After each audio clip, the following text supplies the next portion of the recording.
J'ai rencontré Gilbert Durand dans les années 57. Je préparais propédeutique à Grenoble et il était professeur de philosophie. Après avoir enseigné à Chambéry au lycée, il a été nommé assistant et ensuite maître assistant et professeur à l'université de Grenoble. Et j'ai passé propédeutique avec lui. Et ensuite, j'ai continué à préparer une licence de philosophie. Il enseignait dans 2 certificats, morale sociologie et philosophie générale, parce que c'est épistémologie, puisque à l'époque, il n'y avait pas encore de licence de sociologie, anthropologie à Grenoble. Et alors, j'étais très impressionné déjà par les travaux de Gilbert Durand, en particulier par sa thèse. Et donc, j'ai toujours collaboré avec lui. J'ai fait une thèse de 3e cycle dans la région savoyarde. Et après, nous avons participé donc à la création de la licence de sociologie, anthropologie. Et ce n'est qu'en 1966 qu'avec des collègues littéraires, Paul Deschamps et Léon Sellier, il a fondé le Centre de recherche sur l'imaginaire. Mais auparavant, il a fréquenté les cahiers internationaux du symbolisme et en particulier les colloques qui ont eu lieu soit à Genève, soit à Paris.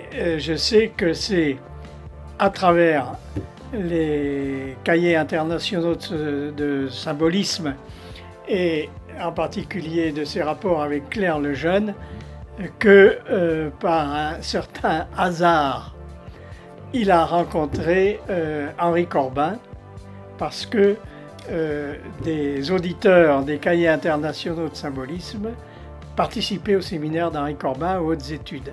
Et c'est là que, on peut dire, ses recherches sur l'imaginaire ont été modifiées par les conceptions d'Henri Corbin sur, en particulier, je crois, ce qui l'a beaucoup marqué, c'est le livre d'Henri Corbin, L'imagination créatrice dans le soufisme d'Ibn Arabi. Et alors, à partir de 1966, ont eu lieu des colloques organisés par le Centre de recherche sur l'imaginaire de Grenoble. Moi, j'ai découvert alors, grâce à lui, des auteurs qui m'avaient marqué à l'époque. J'avais eu une petite période, c'était à la mode dans les années 50, une petite période hegeliano-marxiste. Et je sais qu'au cours de la propédeutique et après, grâce à Gilbert Durand, j'ai lu des auteurs comme Spengler et des romantiques allemands qui m'ont orienté vers le rôle de l'imagination et en particulier sur l'importance de l'imagination dans la constitution du lien social et même en particulier de ce qu'on a appelé le mythe politique.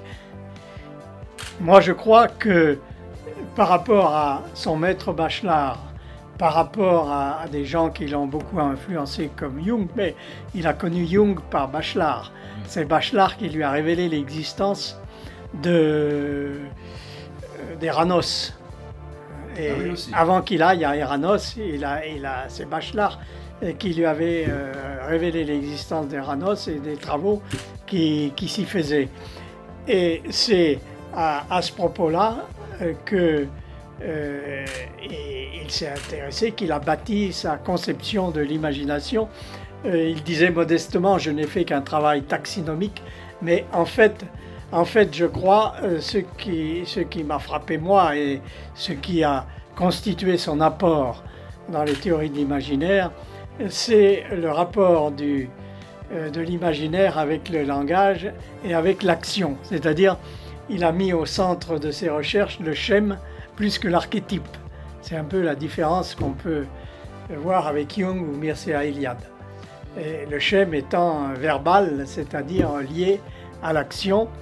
Et le deuxième point dans ses recherches sur l'imaginaire qui m'a beaucoup frappé, c'est d'une part le rôle du mythe dans la fondation d'une culture, et deuxièmement le mythe en opposition à l'histoire, comme explication des faits sociaux et en particulier le rôle des images dans ce qui constitue, au point de vue politique, une des nouveautés depuis 2 siècles des sciences politiques, c'est-à-dire l'idéologie. C'est ce que j'ai essayé de faire dans mes propres travaux, montrer les rapports du mythe et de l'idéologie.